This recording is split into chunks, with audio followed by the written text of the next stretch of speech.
그러면 그림으로 한번 쭉 그려보면 이 정도로 나오지 않을까. 원이 이렇게 있어요. 그 다음에 원이 이렇게 있습니다. 이랬을 때 두 원의 교점, 이건데 이거죠. 두 원의 교점을 지나는 직선. 두 원의 교점을 지나는 직선. 가만히 보니까 이거는 요만큼이 공통현이죠. 그래서 공통현을 가지고 있는 공통현, 얘는 이제 당연히 뭐겠어요? 성분이겠죠? 맞나요?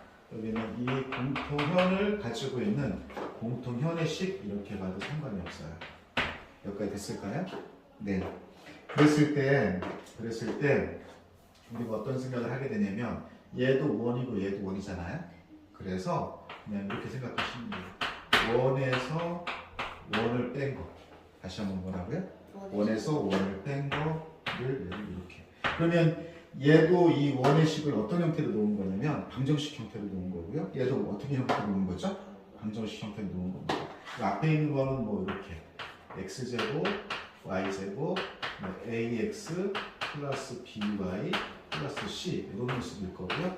빼기 뒤에 있는 것도 원이니까 x제곱, y제곱. 그러면 뭐 a 프라임 x, b 프라임 y 플러스 c 프라임 이렇게 해서 늘 얼마다 이렇게 되겠죠. 그럼 이렇게 놓고 나서 보면 이게 x제곱하고 x제곱하고 없어지고요. y제곱하고 y제곱이 없어지니까 얘가 어떤 형태가 되는 거냐면 이런 형태가 되는 거죠. x1차 뭐 이런 형태로, 그죠? 이런 형태로 될 수 있다는 거죠. 맞습니까? 그래서 해석은 뭐라고? 0 이렇게 얘기할 수 있겠습니다. 여기까지 됐습니까? 다음 이제 우리가 어떤 걸 얘기할 거냐면 이런 거예요.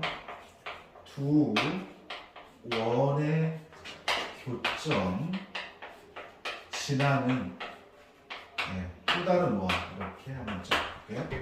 여기서는 두 원의 교점을 지나는 직선에 대해서 얘기를 했고 여기서는 두 원의 교점을 지나는 원에 대해서 얘기를 한번 해볼게. 어떤 게 있을 거냐면 만약에 이렇게 있고 그 다음에 이렇게 있다.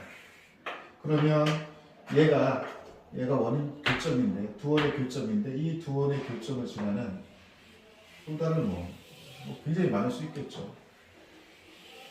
그죠? 아니면 뭐 이렇게 됐나요? 됐습니까?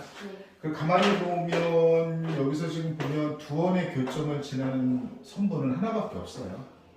하지만 두 원의 교점을 지나는 원은 여러 개가 나옵니다. 여기까지 됐죠?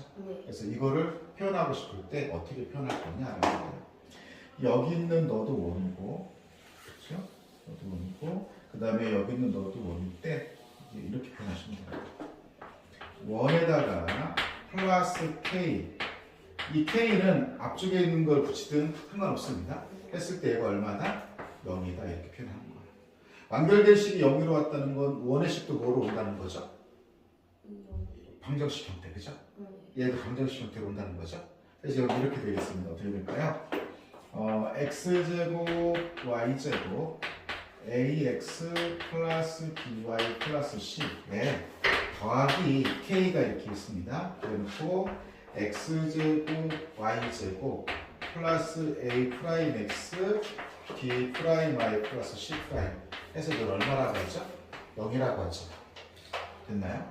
그랬을 때 얘가 만약에 얘는 얘의 식이고 그 다음 얘는 얘의 식이라고 봤을 때 k라고 하는 건 이 앞에다 붙여도 좋고 뒤에다 붙여도 좋잖아요. 근데 중요한 건 k라는 게 여기다 붙이면 k가 붙은 거는 이 식에서는 표현되지 않아요. 왜냐면 k가 어떠한 값을 가져도 이게 표시가 안 되잖아요. 그래서 k가 붙은 거는 k가 붙은 쪽 원은 표시하지 못한다. 알겠습니까? 됐죠? 이렇게 해서 이거 하나 좀 기억해 줬으면 좋겠습니다.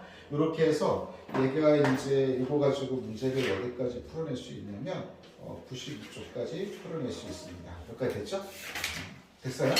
네. 그래서 이거 한번 좀 볼까요? 네.